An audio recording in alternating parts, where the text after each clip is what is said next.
Hi everyone. I am unbelievably tired. It's a Friday night and I'm at Tara's apartment. This is not my apartment. I'm sure you guys will enjoy the view. My age has finally caught up to me. I'm just 23, but I feel so old. Anyways, this episode, another deep one. I am really going through it. It's way easier for me to come up with deep topics. That's okay because in between my podcast episodes, I do vlogs, and the vlogs are a lot more lighthearted and fun. And so I think it's fine. But anyways, hi, Low Buffalo. Starting with the high, I want to say thank you so much for 2,000 subscribers. I have no words. I literally woke up one day, just saw all these super sweet comments, just really sweet and genuine. And I'm just excited. Like, if you are going to bring that energy to this community, please stay, please subscribe. That's what this is all about. And I'm so happy that you're here. For my low, this is just a New York thing. I don't have laundry in my building. And it was cute. The first year, I was like, okay, like this is part of the New York experience. I'm going to lean into it. Now that I'm at my second year mark, it's not that cute anymore, guys. I'm already exhausted with having to lug all my laundry 10-ish blocks to a laundromat, lug it back, and I don't even have an elevator, bring it all the way upstairs, and it's ridiculous. I literally carry a check-in bag each time and a smaller bag, and it's a lot. So I really dread it, and that's my low. I had to do it this week, and it was just like, God, I was not looking forward to it. And for my buffalo, just like the people that I've been seeing on Hinge have been just so unhinged. Like, they're just so out there. I had someone message me like 3 times the same exact message. Like, he was like, I think he said, hey, how's it going? And then like 20 minutes later, he sent, hey, how's it going? Yeah, hey there, how's your week coming along? Hey there, how's your week coming along? And then another guy, oh my God. Oh, he was like, you're mad cute. I want you bad. Please. I'd rather die.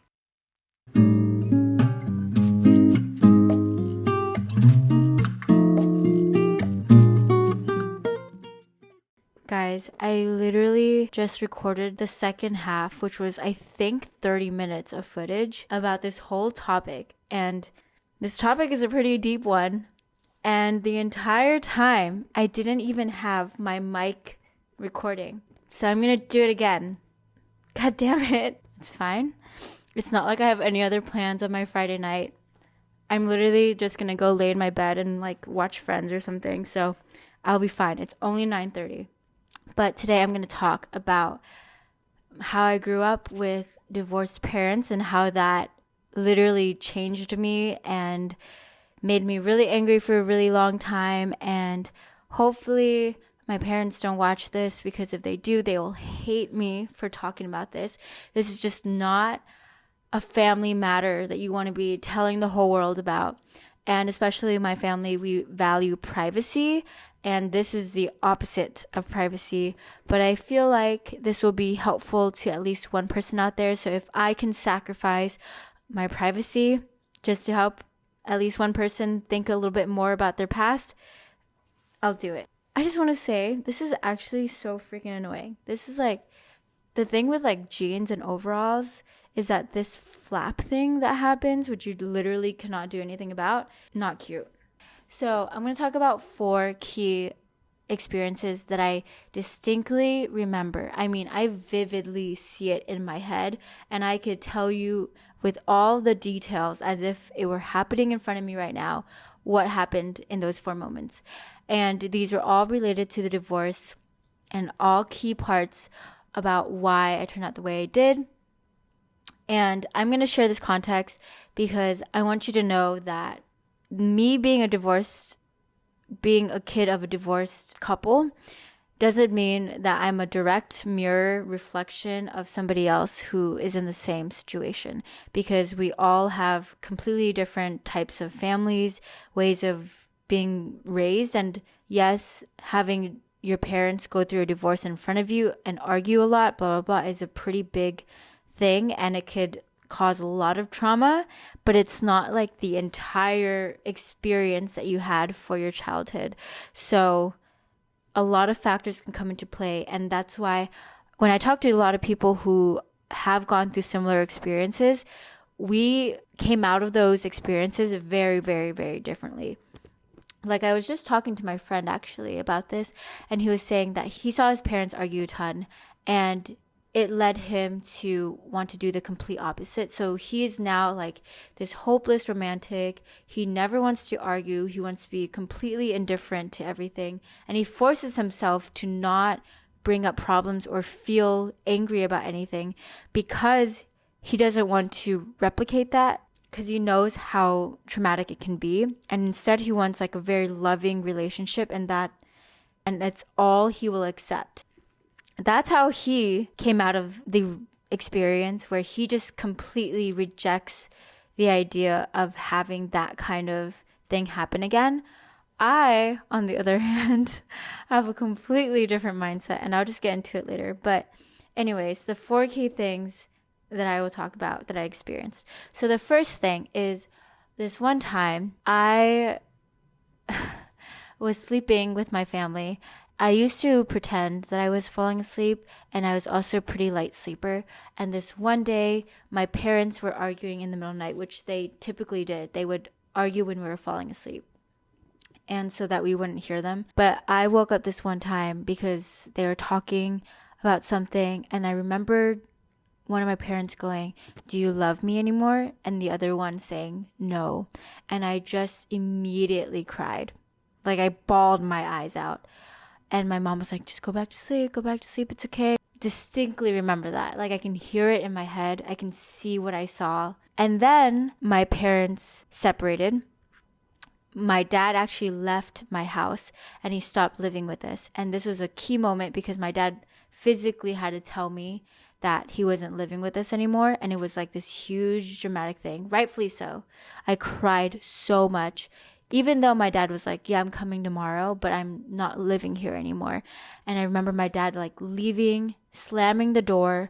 I cried so much to my mom. And my mom was like, "It's not a big deal. Like, don't even worry about it. Like, stop crying." Like, I stopped crying. And then the next day my dad came, and at the time that night was really sad and obviously traumatic. That's why I remember it so well. But my dad did such an amazing job at being a dad, where he made it seem like nothing ever changed. He literally, I kid you not, would do a full days of work, right? Drive an hour to 2 hours back to my house. And this is with LA traffic, which if you know, it sucks ass. 2 hours in traffic just to come to our house to spend time with us the entire night, drive all the way back, and then start work the next day. He did this every day without fail. And knowing what it's like now as an adult to work 9 to 5, I don't even drive to work. I work from home. I'm exhausted. Doing that for so many years, he did so much I always had him there as a dad figure. Like, I always felt so loved by my parents. I think this is a huge reason why I grew up the way I did, and I didn't get too affected by this event. My parents never treated my brother and I differently before and after the divorce. But at the time, I didn't get it because I didn't know better. I thought that my parents were always going to be happier together, and so I didn't understand why they would separate. And I caused a lot of resentment, even though they were amazing parents to me. I just didn't get it. And I also remember, like, my parents random times asking me, "What happens if dad gets a girlfriend? What happens if mom gets a girlfriend?" And I was like, I would hate them. I would never talk to them. I would literally be so mean to them. And I was genuinely serious. Like, I was like, I would hate them. And I just was not having it because I just didn't get it. I didn't want my parents to be with anyone else, and I didn't understand why they were separated. I also didn't understand that you could be happier outside of a relationship and how complex relationships can be because I was so young. So 4 years old, that happened to me. Then at 8 years old, I finally found out that my parents were actually divorced, and it came to me not from my parents but from my aunt. On this random day, there was a family like event that we were having, and my aunt and I were just walking through the neighborhood at night, and she was like randomly bringing up this to me in a conversation where she was like, what do you think of your mom and dad divorcing? And I was like, what? I was like, what are you talking about? I didn't even know that they were divorced. So I found out at 8-ish, 9-ish that my parents were divorced from my aunt. They had been divorced. I just didn't know. I just thought they were taking a break. That's what they told me at 4 years old. And so then I found out that they were officially divorced, that it was never going to ever happen where they would get back together. And on top of this, my aunt follows up and goes, how are you going to get them together? What are you going to do to fix it? Like, you got to fix it. And so ever since she asked me that question, I thought I was the burden. I took it on me to fix their relationship. I thought it was my fault that they weren't together. And I was determined to get them back together because I thought I could do it.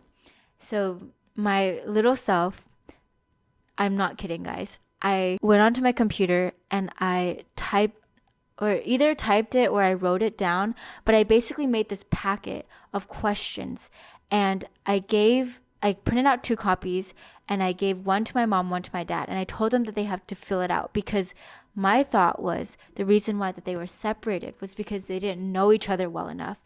And so in this packet, there were questions about themselves, and I told them that they had to answer it, and then I would switch the packets, make them study the packets, and then I would quiz them to see how much they retained about the other person.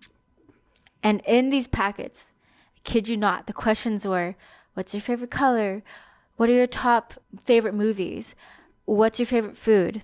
Like, these were the questions I was asking them to see if they knew each other well enough so that they could get back together. And so that obviously didn't work out. And that was my third thing that I remember. All of these little things that happened when I was pretty young. And over time, I just happened to be a really introspective person, did a lot of self-analysis, and I really analyzed and learned a lot more about my parents' relationships, but also I went through my own relationships, and so I realized how complex and how crazy it can be being with somebody that, even though you really care about them, is not good for you, and you would be way happier, you would have a way better life without them. After going through all these things, I realized that actually it is a really, really good thing that my parents do not stay together, and that I'm so happy that they are happier without each other, and that's all that matters. I used to think the most important thing was that they should be together, but what I realized was that the most important thing is that they are happy, and if not being together is what makes them happiest, then so be it. And now they're with different significant others, and they are so... that makes me so happy today. In the past, obviously, not the case. And thank God I don't have that mindset still. But today, just like seeing them with their significant other, literally, it's like a mind fuck because I'm like, it's so heartwarming to see my parents so happy with somebody else, but also just to see so much love in front of me. I get double the love, guys. My mom's side and my dad's side. And so it's very sweet and cute. They're literally like these cute teenagers. I'm literally just the single one in the family. Anyways, but I was very introspective. I did a lot of healing, whatever. I thought I completely healed from it. I thought I was like, yeah, that divorce crap, trauma, all in my history. I'm way better now. I'm like, that couldn't be me anymore. And then in my senior year of college, I got into a really bad fight with my dad. And it was so bad. I was so angry that I decided to pull a guilt trip card where I brought up the divorce and I guilt tripped my dad. And as it's leaving as those words are leaving my mouth, I was like, oh shit, I am not completely healed from that. There's still open wounds from that whole childhood situation. And I was literally shocked as I was saying it. I feel really, really bad for saying it. I could honestly slap my own face for saying it because I was really angry. And when you're angry, you say a lot of shit that you don't mean and that you shouldn't say. And I said it. I am way, way better. I've healed a lot. I'm in a much, much better place, but obviously not 100%. It's still a part of me. I'm honestly so proud of myself for how far I've come. I just thought I was at 100% in terms of healed, but that's not really the case, and that's okay. It's a work in progress. Yeah, so those are the 4 things that I wanted to bring up as context. And today, the way that this has affected me, I realized is it's made me a huge cynic for relationships. And I'm very, very afraid to commit to relationships and people because I literally watched my parents put so much energy into a relationship just for it to fall apart. And so in my head, as I was growing up, I was thinking to myself, 1, my parents obviously thought it was way better to be separate than be in a relationship. So it must be better to be single than it is to be in a relationship. I also saw the repercussions of a relationship ending and how negative of an effect it can have to the people around you. And so I was like, I would never want to put anybody through that, myself or anyone around me that I love. So I never want to be in a relationship, or it's not worth it. I also was very aware that you could get very, very hurt from a relationship even though you've been together for a really long time and even though you're married. And I just saw like the marriage, wedding kind of thing meaning nothing. And so when I got into relationships, it was really hard for me to even get into relationships in the first place. I was very much like a girl boss, like I'm really happy being alone kind of energy, like extreme. And then I was very, very hesitant and picky with the people that I dated because I was like, is it worth it? Like, are you worth it to go through that pain? And even then, when I finally got into relationships, no matter what, I always had a foot out the door. Even if I was really invested in the relationship, I was just as ready to leave and run away. Yeah. That's how it affected me. And if you've listened to my past podcasts, you'll know that I lean very strongly towards one side when it comes to relationships. Like it is very, very obvious. And I think a huge part of it, it's not 100%, maybe like 60% of the reason why I lean towards that way is because my parents being divorced and how that whole process rolled out in front of me. Also, on top of that, I want to add, my parents were pretty stereotypical in terms of how they treated each other, like an Asian couple that would not physically or verbally show their affection. And so I never really saw that growing up. I actually didn't see much affection growing up. And so when I'm in relationships, I don't really give a lot. Now, with my parents being with other significant others, it's literally like a mind fuck. In my late teens, early 20s, I'm watching my parents be with other people. They're so flirty in front of me. They kiss, they hug, they're so affectionate, and it's like so cute. And I love it, and I love that they're happy. I'm like malfunctioning because I'm like, what is this? Like, I've never seen this in my life. I love it, but I need to rewire my brain to accept it and to realize, like, actually, this is what a healthy relationship looks like, and I deserve that too. It's going to work out, and it can work out, even if it doesn't work out the first time. And so that has been the other thing I've been dealing with, which is super weird, to be honest. yeah, I'm really, really happy to even see that in front of me, to get exposure to that, to have my parents have somebody that makes them really happy. So it always makes me feel very, very like warm and happy for them. But anyways, that's what I wanted to bring up. That's my little TLDR for how I grew up with divorced parents. I hope this like gets somebody out there if you've gone through similar experiences, or if you've had childhood trauma and you think you're fully recovered, or you think that you didn't even get impacted from it. You should think again and try to really think about how that trauma could have affected you, because only when you are aware of your tendencies, your qualities and traits, and the source of them, only when you're aware of those things can you actually do anything about it. And so that's really the first step. Anyways, I hope you guys enjoyed this podcast episode. Thank you guys so much again for all the freaking love and support. I really, really appreciate it. And if you guys like this video, don't forget to like, comment, and subscribe, and hit the notification bell. And on podcasts, Spotify or Apple Podcasts, don't forget to like and rate the podcast. Thanks for watching. Bye. 1, 2, 3. Avery, I could be all you need. I'm a little bit lost for words.